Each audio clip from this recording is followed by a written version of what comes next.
Musta? Okay. Oops. Naku, may kalat na naman dito. Okay, musta? Bumili ako ng charger, ng saksakan or charger ulit. Wala, kita yung sa Lazada. Kasi original niya sa Shopee na to. Ang problema, mas mataas siya lang.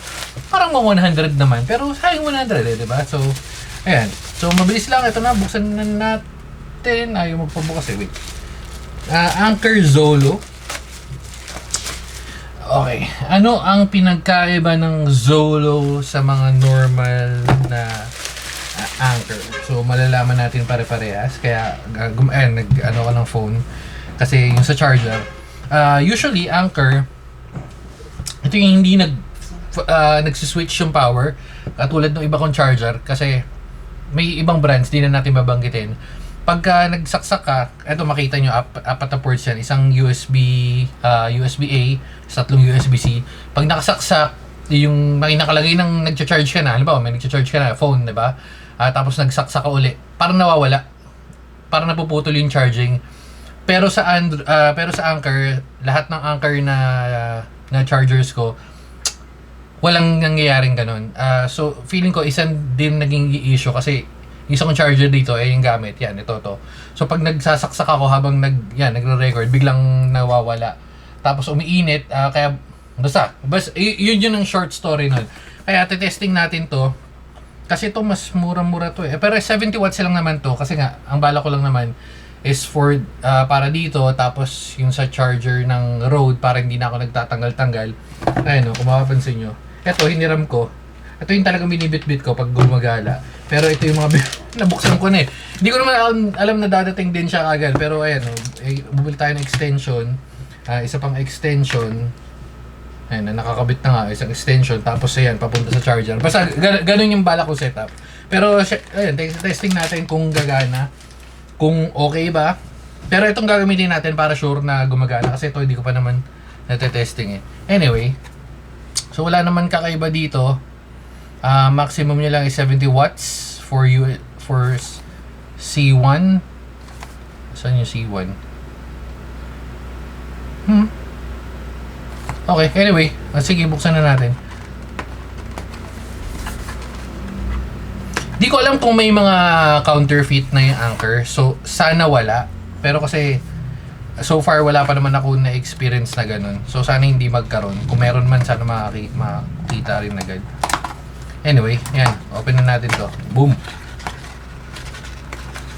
Ay, thumbnail pala muna tayo. Nakalimutan mo thumbnail. Oh, yan. Thumbnail lang para... Oops! 1, 2... 1, 2, 3. Okay, alright. So, balik na tayo sa... Uy! Lit lang. Alam ko meron nga akong isa pang... Ay, hindi. Nakalagay sa bag. Ayun yun naman yung ginagamit ko for... Kasi meron akong isang bag. Ewan ko kung nakikita, nandito. Ayan, yung bag na yun. Yun yung ginagamit ko pagka nandun na lahat ng saksakan, ng phones and all. Pero meron akong nilagay sa bag ko mismo pag nasa airport or nasa lounge lounge ay mabilis. Okay. Ito lang yun. Wala na. Yan lang naman yun. Quick start guide. Kailangan mo pa ba? Sige, tignan na natin. Nandito na naman. Mabilis lang. Walang English. Kabila. Okay, English. Ito. Pause nyo na lang. So, wala rin naman kakaiba, di ba? Okay. So, tatapon na to. Pero testing na natin. Ito na. The moment of truth. Kung gagana ba? Okay, saksak lang na. Ang maganda dito, ayan, maliit lang. Hindi natin alam kung ano yung C1 kasi wala na nakalagay. I'm thinking ito. Pero sige. Kailangan ko pala bumili ng charger na yung merong kable, di ba? Yung kable, tapos pag sinaksak mo, makikita mo kung ilan volts yun. Pero, anyway. Okay, so saksak na natin to. Saksak natin 3. Di ko alam kung ano dyan, pero pare-parehas lang naman yan. Okay. 2 and 3. Batakan lang natin, medyo nagdidikit-dikit na eh. Ang tagal nakabalot dun eh. Okay. Yan. Kaya ako ginanto kasi para madali Madali magsaksak. Okay, tulad yan, at isasaksak na natin. So, i-charge natin, may bawas na ba?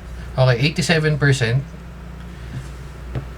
Clear lang natin yung mga notification. Clear lang natin yung mga notification. Okay. Okay, so sasaksak natin ngayon, Android. Wala, meron na naman lumabas. Okay, kiklear natin. So, sasaksak natin to ngayon. Charging.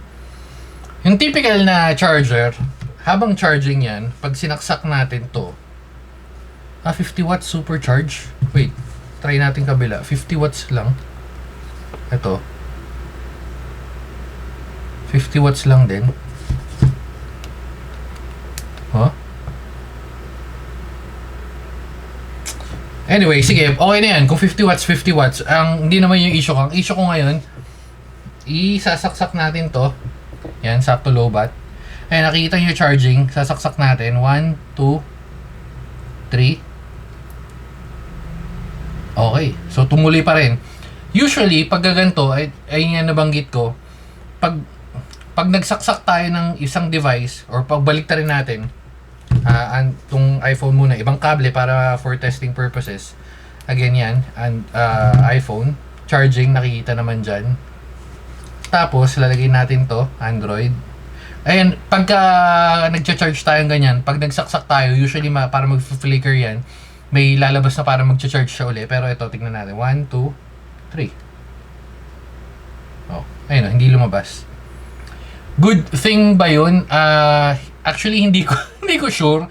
Pero feeling ko lang, para lang sa akin, may nakaka-damage somehow. Again, magkano lang naman yung di ba? Magkano lang naman yung charger? 700, parang ganun, more or less. Parang 700, 800.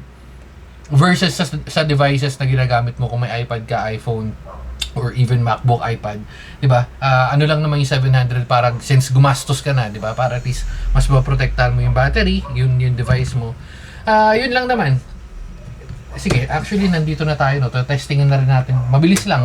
Testing na natin tong. Hindi ko sure kung gagana yung ganun kasi una nakaano to. Pero hindi, sige testing natin para malaman lang natin. Ibang kable.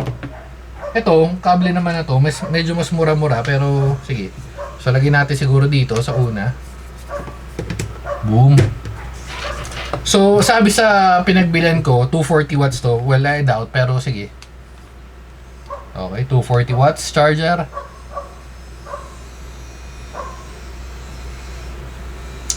Ayan, napapansin nyo, hindi siya ganun kalakas mag-charge. Kasi walang lumalabas sa 50 watts. Pero sige, okay lang. Testing natin ito. 1, 2, 3. Solid talaga. Charging pa rin ba? Charging. So, solid talaga yung solid talaga yung anchor. Itong kable lang, although magkano lang naman to, parang 200 yata. Pero, in-expect ko na rin naman na hindi siya gagana ng balak ko. Pero, yung charger gumagana at siguro dito na natin tatapusin. Ito okay lang to kasi para ang silbi lang naman talaga nitong extension na to. Yan extension na yan. At yung may patatlong USB-C yan. Ito yung binili nating isa. Patatlong USB is para mag-charge nitong Rode. Tsaka speaking of, malalobat na. Para mag-charge nun. And, ayun. At dyan, dito na muna natin tatapusin. Bye-bye na mga guys. Recommended talaga pag sa charger, kung kaya ng budget, mas maganda tong Anker kaysa dun sa ibang brands. Okay naman na testing na natin ibang brands pero feeling ko mas solid to. At dahil dyan, bye-bye naman guys. Babu.